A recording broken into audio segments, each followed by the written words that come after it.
आवाज और तस्वीर की दुनिया के दोस्तों, सलामती हो आप पर।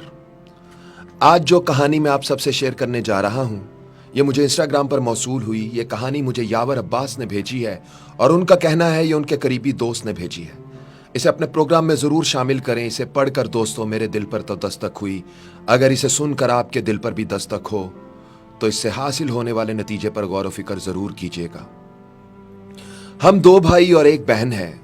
वालिद साहब वफात पा चुके हैं, जबकि वालिदा हम भाइयों के साथ रहती हैं। बहन की शादी को 6 साल हो चुके हैं। इन 6 सालों में मैं कभी अपनी बहन से मिलने उसके घर नहीं गया। ईद शब बारात के मौका पर भी नहीं। सिर्फ माँ ही कभी कभार उससे मिलने जाती है। मेरी बीवी एक दिन मुझे कहने लगी, आपकी बहन जब भी आती है उसके बच्चे घर का हाल बिगाड़ कर रख देते हैं, खर्चा डबल हो जाता है।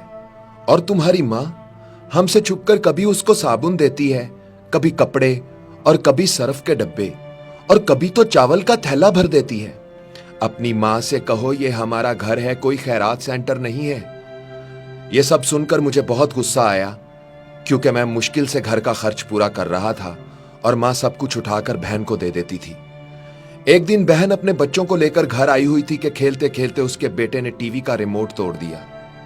यह देखकर मुझे बहुत गुस्सा आया और मैंने माँ से कहा, माँ, बहन से बोलो हमारे घर सिर्फ ईद पर आया करे, और ये जो आप उसे साबुन, सर्फ और चावल का थैला भर कर देती हैं, बस बहुत हो गया। अब यह सिलसिला बंद कर दें।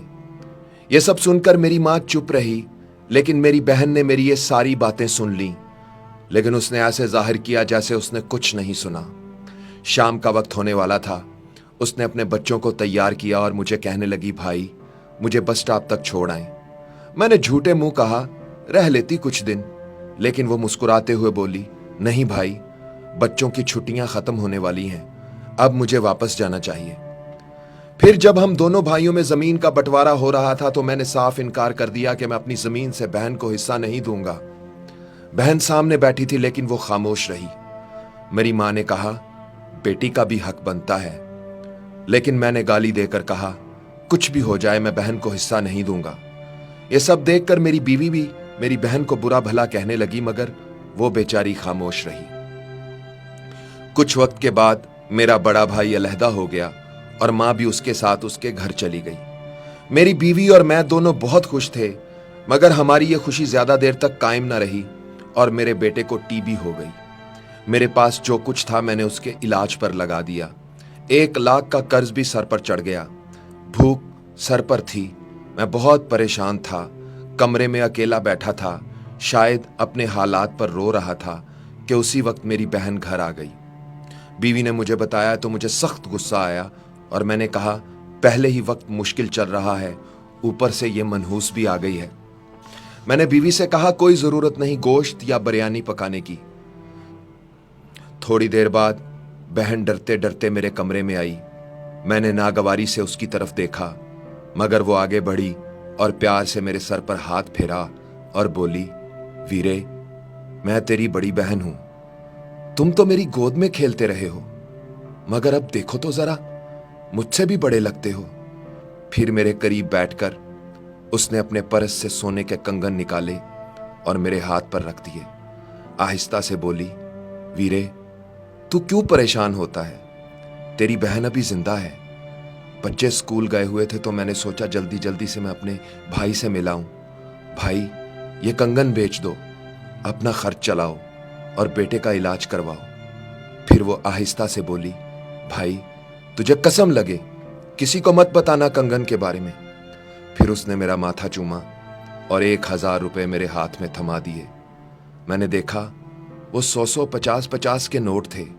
शायद वो मेरी बहन की कुल जमा पूंजी थी। वो जाने लगी तो मैंने उसके पैरों की तरफ देखा। उसने टूटी हुई जूती पहनी हुई थी, पुराना सा दुपट्टा ओढ़ा हुआ था। जब भी आती थी वही दुपट्टा ओढ़ कर आती। फिर वो चली गई। बहन की इस मोहब्बत को देखकर उस दिन मैं मर ही गया।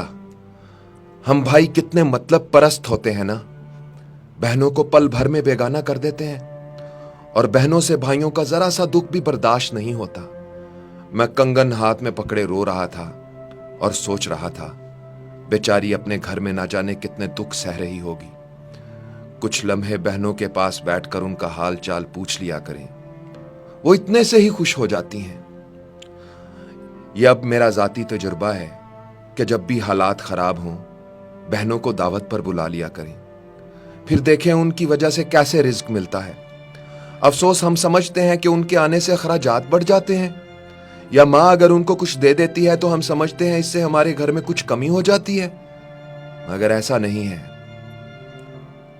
जब तक हम बहनों पर मेहरबान रहते हैं कुदरत हम पर मेहरबान रहती है, और जब हम बहनों से शफकत का हाथ उठा लेते हैं कुदरत हमसे अपना हाथ उठा लेती है। उजैर भाई, इस कहानी को अपने प्रोग्राम में जरूर शामिल करना। लाखों लोग आपकी आवाज और बात सुनते हैं, वो जरूर इसे अपनी जिंदगी का हिस्सा बनाएंगे। आवाज और तस्वीर की दुनिया के दोस्तों, इस कहानी ने अगर आपके भी दिल पर दस्तक दी है तो इसे पाकिस्तान के कोने कोने में और पूरी दुनिया में पहुंचा दें। और अगर आप भी अपनी कहानी मुझसे शेयर करना चाहते हैं तो मुझे इंस्टाग्राम पर फॉलो करके मैसेज करें। मेरी इंस्टाग्राम आईडी है उज़ैर रशीद 103, UZAIRRASHID 103। इंस्टाग्राम पर आपके हर मैसेज का जवाब मैं खुद देता हूं। और दोस्तों, अपना ख्याल तो सब रखते हैं, आप उनका भी ख्याल रखा करें जिनका कोई ख्याल नहीं रखता। उज़ैर रशीद को इजाजत दीजिए। अल्लाह हो आप सबका हामी व नासिर। अल्लाह हाफिज।